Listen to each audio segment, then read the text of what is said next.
నమస్తే అమ్మ. చంద్రమ్మ రుచులకి స్వాగతం. ఈరోజు నేను బొంత చేప తెప్పించాను. ఇక పులుసు పెడుతున్నాను. ఇదిగో అమ్మ, చెరువు చేపల్లో 2 రకాలు ఉంటాయి. అన్ని చేపల మీద రుచి బాగా కలిపి నూనెలో వేసుకోవాలి అమ్మ.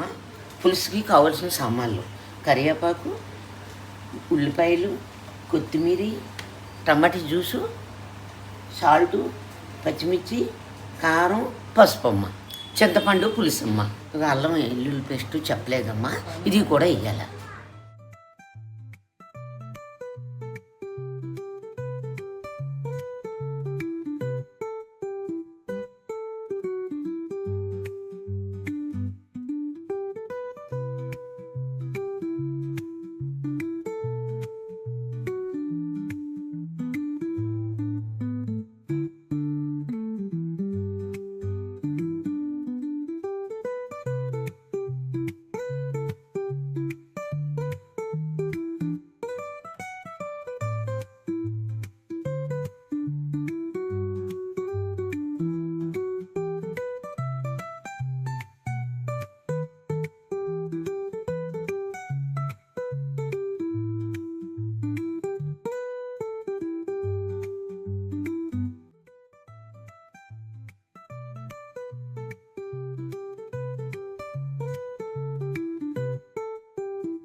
ఇగమ్మ, వేడిగా ఉంది, చాలా రుచిగా ఉంటుంది.